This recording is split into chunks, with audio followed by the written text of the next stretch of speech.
പലതുകൊണ്ടും പടച്ചോ നമ്മൾ അനുഗ്രഹിച്ചിട്ടുണ്ട്. പണം, ഭക്ഷണം എല്ലാം. ഞാൻ പറയാറുണ്ട്, ഭക്ഷണം പടച്ചോൻ ഒരു കാലത്ത് കൊടുത്തിട്ടില്ലായിരുന്നു. എന്റെ വല്യമ്മയൊക്കെ മരിക്കുന്നത് വരെ പറഞ്ഞിട്ടുണ്ട്, അന്ന് വയലുകളിൽ നെല്ല് കുത്താൻ പോയിട്ട് പിന്നെ ആ നെല്ല് ഉണ്ടായി കഴിഞ്ഞാൽ അത് ഇടിച്ച് മാറ്റുന്ന സമയത്ത് അത് പൊടിക്കുമ്പോൾ കുറച്ച് തവിട് കിട്ടും, അതിൽ പഞ്ചസാര ഇട്ടിട്ടായിരുന്നു തിന്നല് എന്നൊക്കെ. ഇന്നോ ഓരോ റോഡിന്റെ വക്കിലും നമുക്ക് ആഗ്രഹിക്കുന്നത് വാങ്ങി തിന്നാൻ പറ്റും. അതും കേരളീയം മാത്രല്ല, ചൈനീസ്, തുർക്കിഷ്, ലബനാന്, ഇനി വേറെ രാജ്യങ്ങളുണ്ടോന്ന് അന്വേഷിച്ചുകൊണ്ടിരിക്കുക. വേണ്ടാന്നോ തിന്നണ്ടാന്നോ അല്ല ഞാൻ പറഞ്ഞതിന്റെ അർത്ഥം.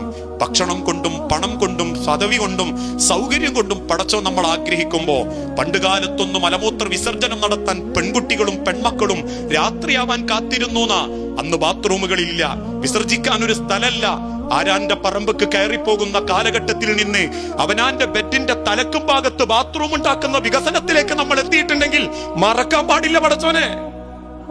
കഴുത്തിലും കാലിലും വാരി വലിച്ചണിയാൻ പടച്ചോൻ തന്ന റഹ്മത്തിനെ അവസാനം മയ്യത്ത് കുളിപ്പിക്കുമ്പോ അയച്ചു വെക്കുന്ന പവന് 12.5 പവനിലധികം ഒരു ഉമ്മാക്കുണ്ട്.